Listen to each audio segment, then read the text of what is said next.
ॐ भद्रं भवाति नः पुरः। आदरणीय पवित्र आत्माओं, आज हम धर्म के लक्षण सत्य के विषय पर आपके समक्ष कुछ विचार प्रस्तुत कर रहे हैं। सत्य किसे कहते हैं, इसके उत्तर में कहा जा सकता है सत्यमानम, सत्य भाषणम, सत्यकरणं च। अर्थात जो जैसा है उसे वैसा ही मानना, उसे वैसा ही बोलना और वैसा ही करने का नाम सत्य है। इसके विपरीत असत्य है। जो मनुष्य सत्य को जानने की इच्छा करता है उसके अंदर श्रद्धा का होना आवश्यक है, क्योंकि श्रद्धा शब्द का अर्थ है सत्यम दधाति यया इच्छया क्रियया वा। सत्य शब्द के लिए यहाँ श्रत शब्द का प्रयोग हुआ है। श्रत माने सत्यम, दधाति धारण करता है जिस इच्छा से अथवा जिस क्रिया से, उस इच्छा व क्रिया का नाम श्रद्धा है।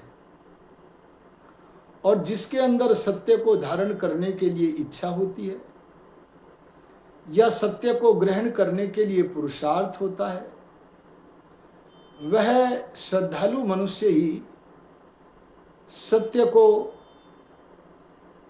मानता है, बोलता है और करता भी है। सत्य असत्य की निर्णय की कसौटियां हमारे पास शास्त्रों से प्राप्त होती हैं। महर्षि दयानंद सरस्वती जी ने भी सत्य असत्य के निर्णय की 5 कसौटियां, 5 प्रकार हमारे समक्ष प्रस्तुत किए हैं। उनमें एक प्रकार है ईश्वर, उसके गुण कर्म स्वभाव, वह परमेश्वर की वेद की आज्ञा, वेदाज्ञा के जो अनुकूल है वह सत्य है। हमें ईश्वर के विषय में भी वही मानना चाहिए जो उसके गुण कर्म स्वभाव कहते हैं, वेद में उसके लिए जैसी आज्ञा है। और सत्य असत्य के निर्णय करने का दूसरा प्रकार है 8 प्रमाण। प्रत्यक्ष, अनुमान, शब्द आदि 8 प्रमाणों के द्वारा जो परीक्षा करके निश्चय किया जाए वह सत्य है। प्रमाणैरर्थ परीक्षणम। शास्त्र कहते हैं प्रमाणों के द्वारा वस्तु की परीक्षा हो जाती है। वस्तु की वास्तविकता क्या है, परीक्षा हो जाती है। और सत्य के निर्णय करने की तीसरी कसौटी सत्यार्थ प्रकाश में दी है सृष्टि क्रम। सृष्टि क्रम को हम देखें, उस क्रम में जैसा जैसा है वैसा ही सत्य है। जैसे कोई कहे कि बिना माता पिता के योग से संतान उत्पन्न हो गया, यह सृष्टि क्रम के विरुद्ध होने से असत्य है। इसलिए सृष्टि क्रम के अनुसार जो है वही सत्य है। और सत्य असत्य के निर्णय की सत्यार्थ प्रकाश में चौथी कसौटी बताई है जो वेदादि सत्य शास्त्रों के विद्वान हैं, शुद्ध अंतःकरण है, जिन्हें ईश्वर का अनुग्रह प्राप्त किया है, प्राप्त हुआ है, विचारक हैं, ये सारे के सारे गुण जिनमें हैं, ऐसे धर्मात्मा महापुरुषों को आप्त कहते हैं। आप्त वाक्यम शब्द है। आप्त लोगों का मानना भी, बोलना भी और उनका आचरण करना भी, ये तीनों के तीनों जो हैं वह सत्य के बोधक हैं। इसलिए आप्त पुरुषों के बनाए हुए शास्त्रों का अध्ययन करना चाहिए। उनका जीवन चरित्र पढ़ करके सत्य को ग्रहण करना चाहिए। और जो पांचवा प्रकार है वह प्रकार है अपने आत्मा को पवित्र करना। अपने आत्मा की पवित्रता से विद्या आ जाती है। बस इस आत्मा की पवित्रता से सत्य असत्य का निर्णय हो जाता है। यद्यपि सत्य असत्य का जानने वाला आत्मा होता है, लेकिन अविद्या के कारण, हठ के कारण, दुराग्रह के कारण, ऐसे अनेक दोषों के कारण वह सत्य को छोड़ देता है और असत्य की ओर झुक जाता है। वह असत्य की ओर झुकने वाला व्यक्ति, सत्य को न करने वाला व्यक्ति, सत्याचरण न करने वाला व्यक्ति धार्मिक नहीं है। हमें सत्य को उत्पन्न करना चाहिए। सत्य को उत्पन्न करने के 3 सोपान बताए गए हैं यहां, जैसा कि मैंने अभी बोला। पहला सोपान है सत्य को ग्रहण करने के लिए सत्य को मानना।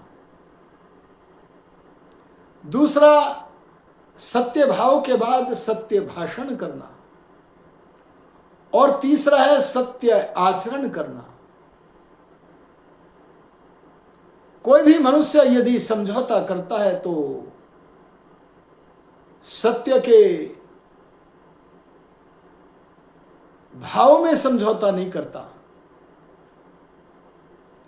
अगर उसे विद्या के द्वारा सत्य का बोध हो गया है तो मन में 2 + 2 = 4 यह सत्य ही बोलेगा, यह सत्य ही मानेगा। हां, बोल अलग सकता है स्वार्थ के कारण। अगर कोई किसी को कह दे कि आप अमुक निर्दोष व्यक्ति के विरुद्ध गवाही दे दें, तो वह स्वार्थ में फंसकर जैसा मानता है उसके विरुद्ध भाषण कर देता है।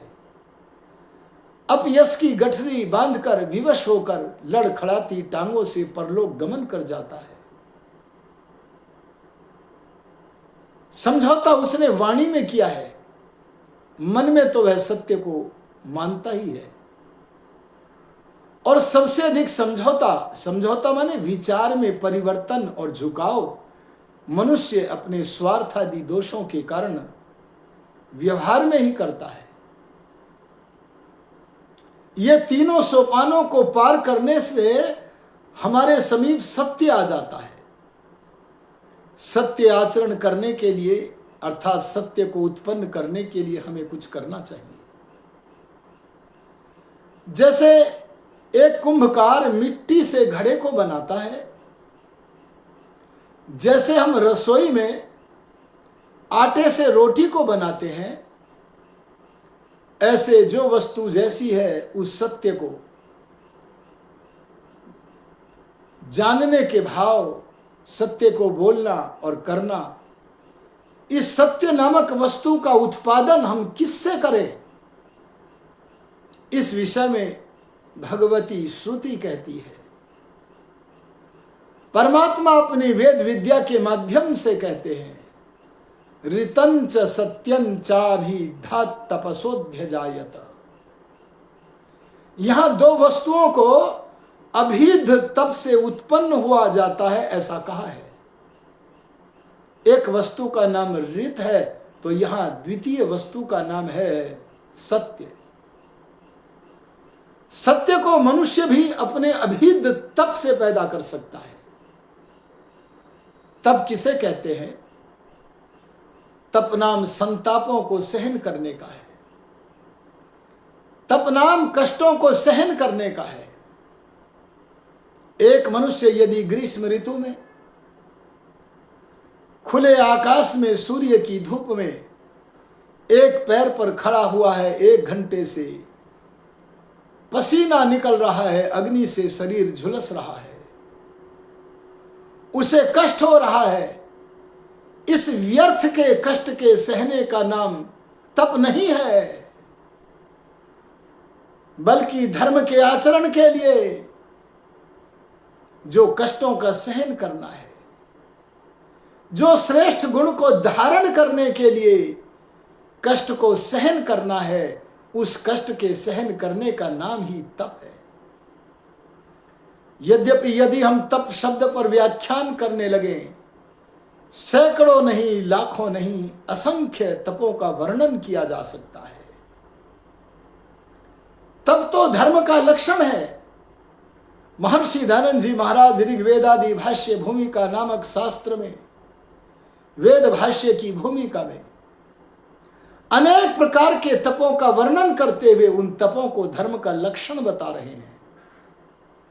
यहां पर हम सत्य का वर्णन कर रहे हैं। इस सत्य को यदि आप उत्पन्न करना चाहें तो तप करो, तप से सत्य पैदा होता है। एक उदाहरण देना चाहूंगा।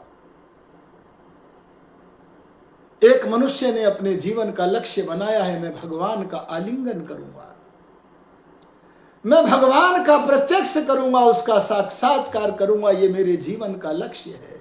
आहा, कितना ऊंचा लक्ष्य बनाया है। ऐसे मनुष्य को यम नियम आदि सारे योगांगों का पालन करना होगा।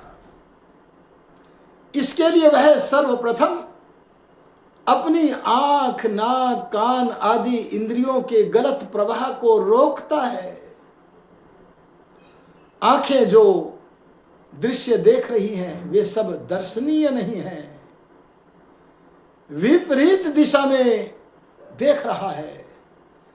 कान जो सुनना चाहिए उसे ही नहीं, जो नहीं सुनना चाहिए उन्हें भी सुनते हैं।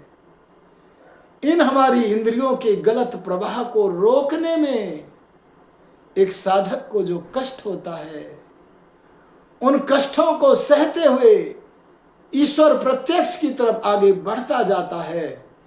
ऐसे पुरुषार्थी का नाम तपस्वी है। यह तप यदि हल्का करेंगे तो इस तप के कारण आत्मा में हल्की सी तरंग पैदा होगी। अगर मध्यम कोटि का तप करेंगे तो मध्यम कोटि की तरंग आत्मा में पैदा होगी। और यदि अभीध नामक तप, सब तरफ से प्रकाशमान चमकता हुआ तप, उग्र तप, तीव्र तप मनुष्य करेगा, ईश्वर परिधान करता हुआ निर्णय कर लेगा, मेरा मन, मेरी इंद्रियां, मेरी बुद्धि मेरे नियंत्रण में रहेंगी, मेरे नियम से नियमित होकर मेरे सेवक कार्य करेंगे। इसके प्रति दृढ़ निश्चय वाला होकर ज्ञानेंद्रियों से सही ज्ञान करता है, कर्मेंद्रियों से सही कर्म करता है, मन में एक भी दुष्प्रवृत्ति को आश्रय नहीं देता है और बुद्धि से सब निर्णय सही करता है। ऐसे तपस्वी के भीतर, आत्मा के भीतर इस अभेद सब ओर से प्रकाशमान तप के द्वारा एक आत्मा में तीव्र तरंग पैदा होती है, एक लहर पैदा होती है। और उस लहर की विशेषता होती है कि वह आत्मा में उत्पन्न तरंग, अरे तपस्या के द्वारा उत्पन्न तरंग, अपने लक्ष्य की तरफ बढ़ते हुए आत्मा के मार्ग में जो बाधाएं आती हैं, अरे जो पाप के बड़े बड़े ढेर आते हैं, भगवान की कृपा से और अपने तपस्या रूपी पुरुषार्थ से वह उन सारे के सारे पाप के ढेरों को धक्का देता चला जाता है। बोलो, क्या यह छोटी बात है? अगर तपस्या के द्वारा, उग्र तप के द्वारा आत्मा में उच्च कोटि की लहर तरंग पैदा करके हम अपने मार्ग में आने वाले पाप के ढेरों को धक्का देने में समर्थ हो जाएं, सांसारिक प्रलोभनों में फंस करके अपने लक्ष्य से दूर न हो जाएं, ऐसी स्थिति को प्राप्त करने से क्या होगा? वेद कहता है, पाप के ढेर के धक्का देने से जो हमारे मन में होगा सो ही वचन में होगा और सो ही व्यवहार में होगा। अर्थात मन, वचन, कर्म और व्यवहार की एकता हो जाएगी। मन वचन कर्म के व्यवहार की इस एकता का ही नाम सत्य है। सत्य भाव मन में होगा, सत्य भाषण वाणी में होगा, सत्य व्यवहार अर्थात हमारी चेष्टाएं भी सत्य होंगी। ऐसे हम सत्य का निर्माण कर सकते हैं। जो सत्य को धारण कर लेते हैं, सत्यम वही देवा अनृतम मनुष्य, जो मनुष्य सत्य को धारण करते हैं वे देव बन जाते हैं, और जो सत्य को धारण नहीं करते वे अनृत को धारण करने वाले साधारण मनुष्य बनते हैं। आओ हम धर्म के लक्षण सत्याचरण को जहां कसौटियों पर कस करके ग्रहण करें, वहां अपने मन को, अपने जीवन को तपस्वी बनाकर सत्य को प्राप्त करें। क्योंकि शुद्धांतःकरण और आत्मा के संयोग से सत्य उत्पन्न होता है। हम सच्चे अर्थों में सत्य के ग्रहण करने वाले और असत्य के छोड़ने वाले बनकर अपने को धार्मिक बनाने का प्रयत्न करें। इन्हीं शब्दों के साथ अपनी वाणी को संक्षेप में ही विरमित करता हूँ। ओम शम।